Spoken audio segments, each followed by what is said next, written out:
I understand why they'd be hesitant with May. All right, 617-779-0985. We have breaking news. Oh, hit it. This is breaking sports news. Powered by Valvoline Instant Oil Change. On 98.5, The Sports Hub. So the Davante Adams trade that wasn't going to be a trade is now a trade to the New York Jets. I guess they saw that performance last night and said we need some help. According to Ian Rappaport, the Raiders and Jets are completing a trade for star Davante Adams, not seeing the return yet. I would imagine it's going to be a day 2 pick. That would be my guess. But Davante Adams heading to the Jets, who the Patriots play in just 12 days. Looks like Rap Sheet has it as a conditional 3rd rounder. I'm seeing conditional 4th that can become a 2nd. Where are they getting their money? The Jets? Yeah.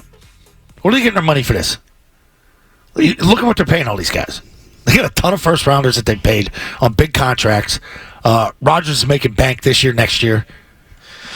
All right, so, I mean, look, Garrett Wilson, Davante Adams, obviously that's like an unbelievable combo there. Oh, is it? And you must be nice. Lazard looked good last night, too. Yeah, you team them up with like Rodgers. Lazard. That's great, but that franchise as a whole just feels like it's spiraling a little bit. Dysfunctional. Feels dysfunctional. Right? Does this feel desperate? Yeah, a little bit, especially coming off of the loss last night. Right. It feels like you kind of didn't have another option. Now, again, who knows? Davante Adams is a really good player, so maybe this works it out, and maybe they figure things out. But feels like the 2 biggest moves this week were caused by the quarterback. I think the quarterback got the head coach fired, and I think the quarterback said, go get me Davante Adams, and they did it. How could you not see it that way? Absolutely.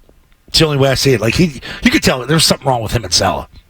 I also feel like, and the Jets have a 2-game lead now, right? They're a game and a half up on the Dolphins. They're 2 up the Bills they have that lead. It still feels like the division's wide open, right? Miami is not putting it together. The Bills won last night, but they still look shaky. This, to me, is some urgency in that we can actually go out and win this thing as bad as it looked last night. yeah, so the Jets 2-4 right now. Buffalo, Miami's 2-3. Yeah. Buffalo 4-2. Yeah, I don't know. It feels like there's something wrong in that locker room as a whole. And I know the head coach is gone and everything like that, but just the vibes around that team, I don't know, Zoe. I don't know. We'll see what happens, but I feel like bringing in a disgruntled wide receiver. I mean, again, you're pairing him with his old quarterback, so maybe he brightens things up. But I don't love that move. I blame their dumb uniforms, those stupid V-neck things. Didn't look good. They looked good last night, though. Like the good throwbacks. Those were those are my favorite. Did you guys hear Rodgers after the game last night? Did not. Talking about his receivers. I think we have it in the system. There's 2 verticals. Allen's down the seam, Mike's down the red line. So I'm looking at Allen. He puts his hand up, 3 guys go with him. So I'm throwing a no-look to the red line. And when I just peek my eyes back there, he's running an in-breaker. It's got to be down the red line. I was throwing to the red line, but when I got to about here, I realized he was running an in-breaker, so I had to kind of adjust it a little bit. But the play is 2 guys vertical, 1 guy down the seam, 1 guy on the red line. What the hell's a red line? I was going to ask you. It's one of his tag routes, whatever he tags them. Sticks, tosser. What's the one Dayball used with Drake May when he was quizzing him? Float? Yeah. Flag with a tin. It's the line they draw at training camp that's halfway between the numbers and the sideline. Right. All right, so it feels desperate. God. I will say this. If you're the Jets, your time is now. Your window is right now for Aaron Rodgers, so don't you have to play... Look, you weren't a Super Bowl contender previous to this move, so don't you have to kind of push the chips in the middle of the table? Play the prick. Give him what he wants. Yeah, figure out. Look, you have no other options, right? Isn't it try to figure it out with the quarterback that you have, with the 2 years probably that you have left with Rodgers in New York? So you're dysfunctional all in. Yeah. If that makes any sense. Yeah, dysfunctional all in. So I think it's going to work. Probably not, but I also don't fault them for going out and trying to make this thing something that it's not right now. That's for sure. I'll say this when it comes to Adams, though. I don't put him in the same bucket as some other disgruntled receivers because you look at what he went through in Vegas. Are you not an Aiden O'Connell guy?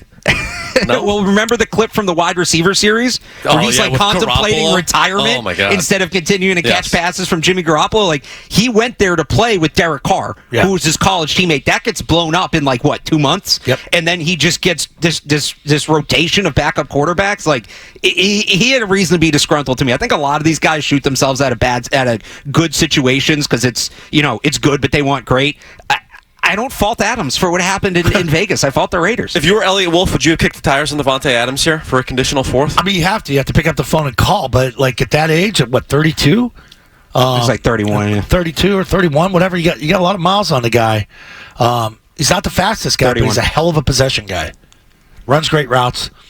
I just didn't think he'd ever want to come here. He wouldn't want to come here. No, like I just said, he was trying to get. You're going to go get him and pay him and have him be disgruntled here? Get me the damn ball?